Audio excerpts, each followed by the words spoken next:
got one dead child on the roof with multiple inside. 10-4. Harrison Street, exit 15. We have a female with a DSW to the face. Assailant left the scene.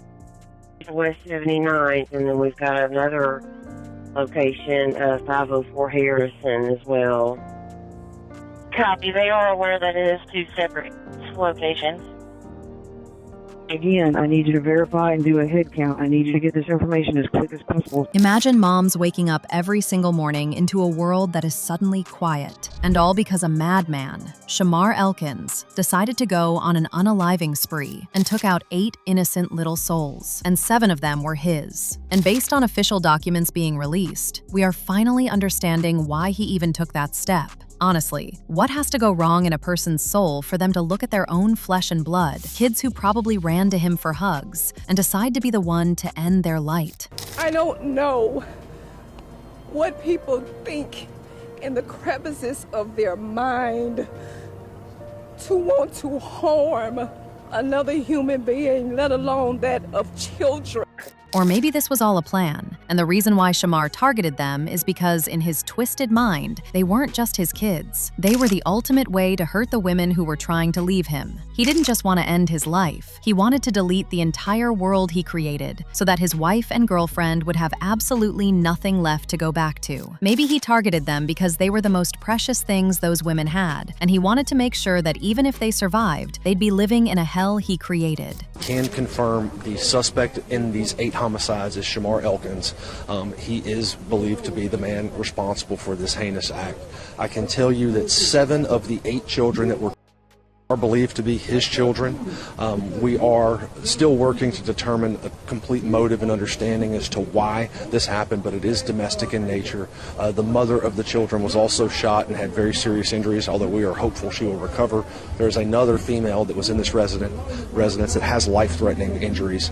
We are hopeful that she will pull through. To be quite honest, I can't even remember the last time I covered something this crazy. And when I tell y'all that the incident looked like a scene literally lifted from a horror movie, baby, it was insane. There's a guy who lives across the street from where the incident occurred, and he said he believes he saw Elkins a day before the attack. He said, "Just yesterday afternoon about this time, the possible person that did this thing was sitting on the porch, and I waved at him yesterday. He waved at me. All the kids were playing in the yard. Then the next day, he said he heard a loud voice outside and saw Shreveport officers entering his neighbor's house across the street while he was ironing the clothes he planned to wear to church." Apparently, the first 911 call came in just before 6 a.m. from someone on the roof of a house on West 79th Street who said a suspect inside was firing like crazy. Then, a few minutes later, another call came in, and the caller told police the suspect was a family member, and dispatch was told 9 people lived at the home. The caller told dispatch that she and her kids had fled from the roof and were now in the backyard. Minutes later, police received a third call about another incident on Harrison Street, and the caller identified the suspect as Shamar Elkins. Now, around 6:15 a.m., Shamar Elkins, who was armed, carjacked a vehicle and led authorities on a chase into neighboring Bossier Parish. Then, at 6:29 a.m., officers were able to catch and unalive Elkins, and he was pronounced dead at the scene just after 7 a.m. Guys, it is honestly gut-wrenching when you look at those names and realize we're talking about a group of kids who were barely out of the nap time and cartoons phase of life. The youngest of them all, Jayla Elkins, was just 3 years old. The others were Shayla Elkins, 5, Kayla Pugh, 6, Layla Pugh, 7, Markaden Pugh, 10, Soraya Snow, 11, Kadarian Snow, 6, and Braylon Snow,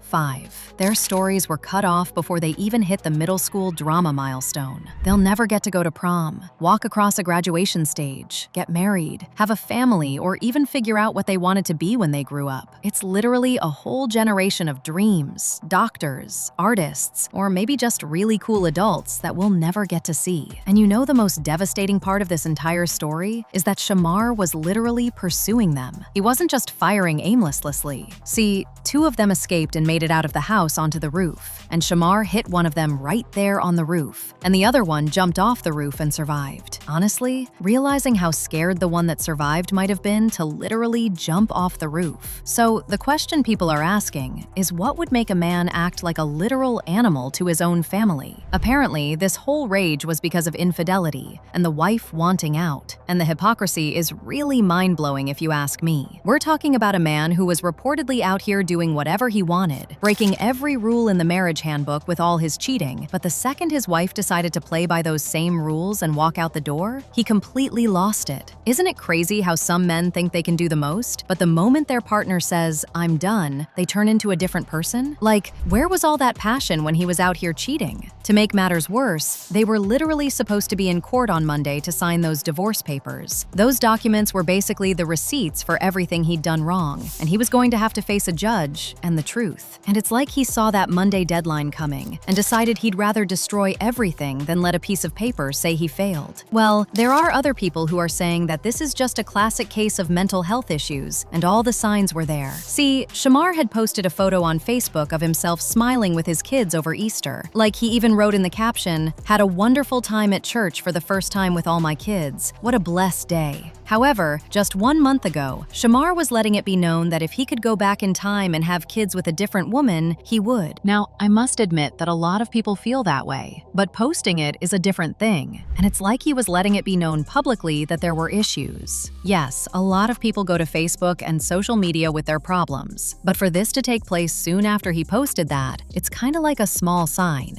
Apparently, before everything shattered, Shamar also reportedly reached out to his mother in a total state of distress, spiraling over the heavy marital drama and the weight of his pending divorce. He allegedly told her he was being tormented by demons, a terrifying sentiment that actually mirrored some of his earlier Facebook posts, where he'd been pretty open about battling dark thoughts and mental health struggles. Actually, 4 days after posting the Easter picture of his family, he reposted an inspirational prayer from another Facebook page that began, "Dear God, today I ask you to help me guard my mind and my emotions." So, was this a man who was struggling and never received the help he needed? What some people are also saying is that we have to look at the system and how it handles a black man in crisis. Because, let's be real, the help isn't always helpful, especially when you're navigating it as a veteran. Shamar was just at the VA hospital, right? They did their evaluation, they checked the boxes, and they sent him home because he seemed happy and stable. But anyone who's been around the block knows that mental health isn't a straight line. People are just asking, did the hospital truly get to the root of those demons he was talking about? Or did they just see a black man who wasn't currently yelling or breaking things and decide he was good to go? Something else is that when you look at Shamar's background, you see a man who spent 7 years from 2013 to 2020 in the Louisiana Army National Guard. He wasn't just a regular soldier, he was a signal system specialist and a fire support specialist. That kind of service usually means high-pressure environments, heavy responsibility, and being trained to handle chaos. But it also means he was part of a system where being tough is the only option. We have to talk about how being a veteran can sometimes be a double-edged sword when it comes to mental health. You spend years being trained to suppress your emotions and stay in control. So when things actually start to crumble in your personal life, where does all that pressure go? I mean, we know he was recently at the VA hospital, and that's a huge red flag that something was seriously wrong. But did the transition back to civilian life leave him feeling lost? Or did the trauma of his training just create a ticking time bomb in his head? It's honestly a tragic part of the system failure conversation, whether this was a plan that was perfectly orchestrated, and Shamar targeted his kids because he knew that's what would hurt his wife the most, or this was just a case of mental illness by a man who was let down by the system. I don't know, but I'd sure love to know where you stand. So sound off in the comments section below.